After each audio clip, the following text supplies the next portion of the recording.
السلام علیکم ورحمۃ اللہ وبرکاتہ۔ رمضان المبارک کا مہینہ یہ جاری و ساری ہے۔ اب رمضان المبارک کے مہینے میں ایک اہم ترین عبادت جو دین اسلام کا ایک بنیادی اور اہم ترین حصہ ہے، جسے ہم روزہ کہتے ہیں، ہم ادا کرتے ہیں۔ اب اس روزہ رکھنے کا مقصد کیا ہے؟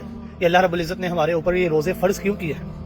اللہ رب العزت نے قرآن مقدس کے اندر ارشاد فرمایا کہ یہ روزے جو میں اللہ رب العزت نے تمہارے اوپر فرض کیے ہیں، یہ صرف تمہارے اوپر ہی فرض نہیں کیے، بلکہ تم سے پہلے جتنی امتیں تھیں میں اللہ رب العزت نے ان کے اوپر بھی روزے فرض کیے تھے۔ لیکن اس فرضیت کا مقصد ہے لعلکم تتقون، تاکہ تم پرہیزگار، متقی، تقوی اختیار کرنے والے بن جاؤ۔ تقوی کیا ہے؟ تقوی ہے کہ انسان اپنے دل کے اندر یہ کیفیت پیدا کرے کہ اس دنیا کی زندگی یہ عارضی زندگی ہے، میں نے اس دنیا کی زندگی سے جانا ہے اور مرنے کے بعد قیامت کا دن واقع ہونا ہے، اور وہاں پر سزا اور جزا ملے گی۔ نیک اعمال کی جزا اور برے اعمال کی سزا انسان کو مل کر ہی رہے گی۔ یہ تقوی کی صفت انسان کے دل کے اندر پیدا کرنا، یہ روزے کا اصل مقصد ہے۔ اب یہ تقوی کہاں پر ہوتا ہے؟ اللہ رب العزت نے قرآن مقدس کے اندر ارشاد فرمایا کہ یہ تقوی کا مرکز انسان کا اپنا دل ہی ہے۔ یہ تقوی یہ دلوں کے اندر پیدا ہوتا ہے۔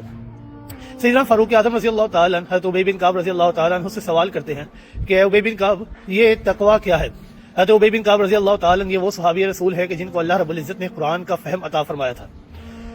سیدنا ابی بن کعب رضی اللہ تعالیٰ عنہ فرماتے ہیں کہ اے سیدنا فاروق اعظم رضی اللہ تعالیٰ عنہ، کیا آپ کا گزر کبھی کسی ایسے رستے سے ہوا ہے کہ جہاں پر ہر طرف خار دھار جھاڑیاں ہوں، رستہ بھی تنگ ہو اور گزرنا بھی ضروری ہو؟ سیدنا فاروق اعظم رضی اللہ تعالیٰ نے فرمایا کہ میرا تو گزر ایسے رستوں سے بڑی دفعہ ہوا ہے، میں بارہا ایسے رستوں سے گزرا ہوں۔ سیدنا ابی بن کعب رضی اللہ تعالیٰ فرماتے ہیں کہ عمر فاروق رضی اللہ تعالیٰ، جب آپ کا گزر ایسے رستوں سے کئی دفعہ ہوا ہے تو آپ وہاں سے کیسے گزرتے ہیں؟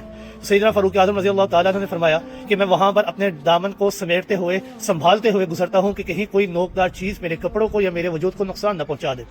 سیدنا ابی بن کعب رضی اللہ تعالیٰ مسکرائے اور فرمانے لگے کہ اے سیدنا فاروق اعظم رضی اللہ تعالیٰ، اسی حزم اور احتیاط کا نام ہی تو تقوی ہے کہ انسان اپنی زندگی کو اس طرح گزارے کہ شیطان کی جالوں سے، شیطان کی چالوں سے اپنے آپ کو بچائے رکھے اور اللہ رب العزت کی اطاعت کرتا رہے، کیونکہ شیطان اس نے اللہ رب العزت کو چیلنج دے رکھا ہے کہ اللہ، میں تیرے نیک بندوں کو تیری راہ سے ہٹانے کی پوری کوشش کروں گا، کبھی ان کے اوپر سیدھے سے حملہ کروں گا، کبھی پیچھے سے حملہ کروں گا، کبھی دائیں جانب سے حملہ کروں گا، کبھی بائیں جانب سے حملہ کروں گا، میں ہر طرف سے ان کے اوپر حملہ کر کے ان کو تیرا ناشکرہ بناؤں گا۔ انسان اپنے آپ کو شیطان کی ان تمام چالوں سے، تمام ہیلوں سے بچاتے ہوئے اپنی تمام تر زندگی کو بسر کرے، تو اسی زندگی کے بسر کرنے کا نام ہی تقوی ہے۔